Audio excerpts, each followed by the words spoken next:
साल 2023 के 5 महीने निकल चुके हैं। आप में से कई लोगों ने साल की शुरुआत में कई सारे गोल्स बनाए होंगे कि मैं सुबह जल्दी उठूंगा, जिम जाऊंगा, नई स्किल सीखूंगा, ये करूंगा, वो करूंगा। और ना जाने पहले भी आपने कई बार इस तरीके से बहुत कुछ प्लान किया होगा। लेकिन मेरा आप सभी से क्वेश्चन है कि क्या अभी आप वो कर रहे हो जो आपने प्लान किया था? मैक्सिमम का आंसर होगा नो। क्योंकि ये करने के लिए जो डिसिप्लिन, जो फोकस, जो कंसिस्टेंसी चाहिए वो इस डिस्ट्रैक्शन भरे वर्ल्ड में मिलना बहुत मुश्किल है।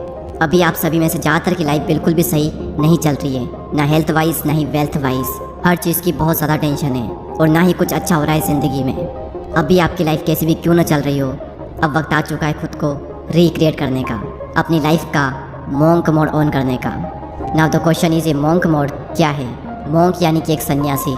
जिस तरीके से एक सन्यासी सभी चीज़ें त्याग देता है, वो धन, माया, सुख, सुविधा, भोग, ऐश्वर्य, इन सभी से दूर रहकर अपना पूरा ध्यान अपनी साधना में लगाता है। और ठीक उसी तरीके से आपको भी अपनी लाइफ से सारे डिस्ट्रैक्शन को निकाल करके डिसिप्लिन के साथ एक रूटीन को फॉलो करना है। आप इसे कम से कम 21 दिनों तक और ज़्यादा से ज़्यादा 6 महीनों तक करें। नाउ द क्वेश्चन इज कि मॉन्क मोड में हमें करना क्या होता है? मॉन्क मोड में आपको कुछ कठोर और कुछ बहुत ही सरल नियमों का पालन करना है। और इन नियमों का पालन करने के बाद में आपकी लाइफ में कितने चेंजेस आएंगे आप खुद भी कभी सोच नहीं सकते।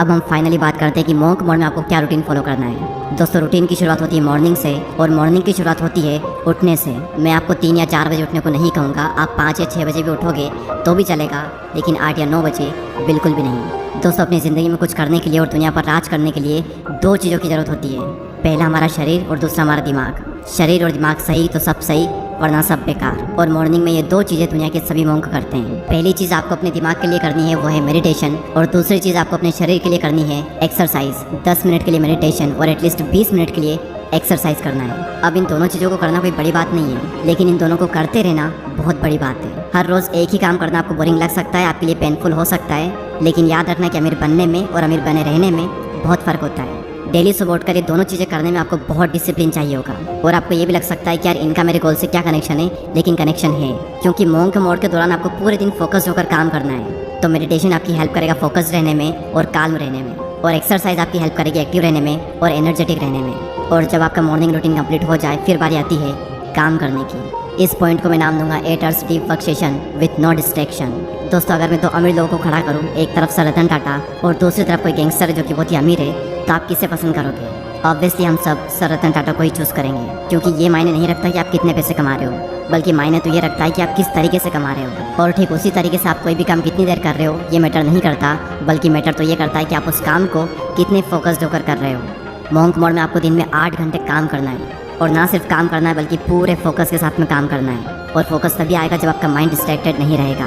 इस डीप वर्क सेशन के दौरान आपको कोई भी सोशल मीडिया ऐप ओपन नहीं करनी है, और ना ही किसी से मिलना है। अगर पढ़ाई करनी है तो सिर्फ पढ़ाई करनी है, और कुछ और काम करना है तो सिर्फ वही करना है। और काम करते वक्त फोकस रहने के लिए मैं आपको एक टिप देना चाहूँगा, जो कि मैं खुद यूज़ करता हूँ, कि बैकग्राउंड में एक डीप फोकस म्यूजिक ऑन कर लें। यूट्यूब पर अगर आप सर्च करोगे तो आपको कई सारे म्यूजिक मिल जाएंगे। और अगर आपने हर दिन बिना डिस्ट्रैक्ट हुए 8 घंटे डीप वर्क कर लिया ना, आप माहिर बन जाओगे अपने काम में 6 महीने बाद, और बहुत आगे निकल जाओगे बाकियों से। लेकिन याद रखना, आपको बिना डिस्ट्रैक्ट हुए डीप वर्क करना है। लेकिन वेट, यहाँ पर कईयों के माइंड में क्वेश्चन आ रहा होगा कि हमारे पास तो कोई काम ही नहीं है, हमें पता ही नहीं है कि हमें करना क्या है, तो फिर हम करेंगे क्या? और उसी के लिए आता है हमारा next point, decide your purpose. जब एक महान उद्देश्य, एक ग्रेट पर्पस आपकी ज़िंदगी में होता है, तब आपकी बॉडी में ऐसे ऐसे केमिकल जनरेट होते हैं जो कि आपसे खुशी खुशी वो काम करवा लेते हैं जो कि बाकी लोग ज़बरदस्ती भी नहीं कर पाते। और आप भी नहीं कर पाओगे अगर आपकी ज़िंदगी में कोई पर्पस नहीं होगा तो। अगर आपको ये नहीं पता है कि आपको कहाँ पर जाना चाहिए, तो ज़िंदगी आपको वहीं पर ले जाएगी जहाँ पर आपको नहीं जाना चाहिए। क्योंकि अगर आपकी ज़िंदगी में कोई पर्पस नहीं है तो आपके पास में बहुत ज़्यादा टाइम फ्री रहेगा, आप अंदर से खाली महसूस करोगे। और उस खालीपन को मिटाने के लिए 95% लोग गलत आदतों का शिकार हो जाते हैं। उनकी लाइफ मीनिंगलेस हो जाती है, वो बस फ़ोन को स्क्रॉल करते रहते हैं, पूरी ज़िंदगी उनकी बेकार हो जाती है। ये एक चीज़ अगर आपकी ज़िंदगी में आ गई ना, मैं लिख कर देता हूँ, उसके बाद आपकी पूरी ज़िंदगी बदल जाएगी। क्योंकि जब एक ग्रेट पर्पस हमारी ज़िंदगी में होता है, तब काम करना नहीं पड़ता बल्कि काम हो जाता है। जल्दी उठना नहीं पड़ता बल्कि जल्दी उठ जाते हैं। खुद पर कंट्रोल करना नहीं पड़ता, कंट्रोल हो जाता है। फिर इंसान दिन में रात का इंतज़ार नहीं करता, बल्कि वो रात होते ही अगले दिन का इंतज़ार करता है, ताकि वो अपने सपने पूरे कर सके। जब लाइफ का कोई पर्पस नहीं होता है, तब छोटी छोटी मुश्किलें भी बहुत बड़ी लगती है, लेकिन जब पर्पस होता है तब बड़ी बड़ी मुश्किलें भी छोटी लगने लगती है। तब आलस नहीं बल्कि एनर्जी आती है, डिसिप्लिन मजबूरी नहीं बल्कि ज़रूरी लगता है, फिर प्रोसेस पेनफुल नहीं बल्कि मज़ेदार लगती है। और मैं कोई छोटे मोटे गोल्स की बात नहीं कर रहा हूँ, मैं बात कर रहा हूँ ग्रेट पर्पस की, क्योंकि महान उद्देश्य ही एक इंसान को महान बनाता है। एक लिखित लक्ष्य आपकी ज़िंदगी में होना ही चाहिए। एक बहुत ही इंटरेस्टिंग फैक्ट मैं आप सभी के साथ शेयर करता हूँ कि दुनिया में सिर्फ 3% ऐसे लोग होते हैं जिनके पास क्लियर लिखित गोल होते हैं, और उनमें से भी सिर्फ 1% ऐसे लोग होते हैं जो कि उन गोल्स को डेली पढ़ते हैं। अगर आप ये करते हैं तो आप भी 1% लोगों में आ जाओगे। इसके बाद एक चीज़ और मैं आपको रिकमेंड करूँगा, आप ऐड कर सकते हो अगर आप चाहो तो,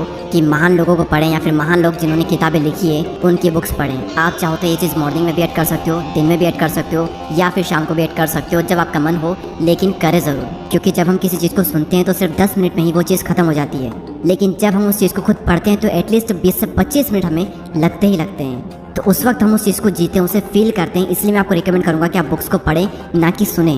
तो ये रूटीन आपको 3 से 6 महीने या फिर कम से कम 21 दिन तक तो पूरे डिसिप्लिन के साथ में फॉलो करना ही करना है। और जब भी आप मंक मोड से डिस्ट्रैक्ट हो जाओ या फिर डिमोटिवेट फील करने लगो, तब भगवान महावीर की ये बात हमेशा याद रखना कि अगर तुम्हें कुछ पाना है तो तुम्हें कुछ छोड़ना पड़ेगा।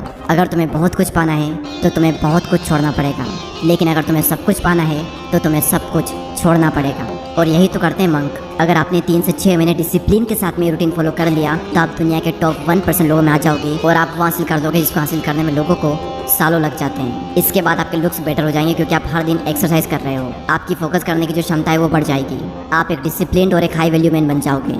और याद रखना, एक डिसिप्लिन इंसान को हर कोई पसंद करता है। आप और आपकी ज़िंदगी दोनों ही ट्रांसफॉर्म हो जाएगी। और याद रखना, ये सब सुनने में और सोचने में बहुत ही अच्छा लगता है, लेकिन करने में माइंड पर बहुत ही ज़्यादा टॉर्चर होता है। आप 1 या 2 दिन करोगे, उसके बाद में कंसिस्टेंसी को मेंटेन करना बहुत बहुत मुश्किल है। तो ऐसे में एक चीज़ हमेशा याद रखना जो कि आपके हर वक्त हेल्प करेगी, आपको हर वक्त मोटिवेट करेगी, कि परिवर्तन में दुख नहीं लेकिन पीड़ा बहुत मिलती है, और इसीलिए इंसान इससे डरता है। लेकिन परिवर्तन सृष्टि का नियम है और आनंद सृष्टि का स्वभाव है। इसीलिए परिवर्तन में चाहे कितनी ही पीड़ा क्यों ना हो, लेकिन अंत में आनंद ही मिलता है। हर बार इस लाइन को याद कर लेना, ये लाइन आपकी बहुत मदद करेगी आपकी ज़िंदगी को परिवर्तित करने में। आई विश कि आप सभी लोग इस वीडियो में कही गई बातों को फॉलो करेंगे एंड 1% लोगों में ज़रूर आएंगे। I wish you all the best. And अगर आपने चैनल को अभी तक सब्सक्राइब नहीं किया है तो सब्सक्राइब करके बेल आइकन को प्रेस करें। अगले वीडियो में फिर मुलाकात होगी, तब तक के लिए जय हिंद, जय भारत।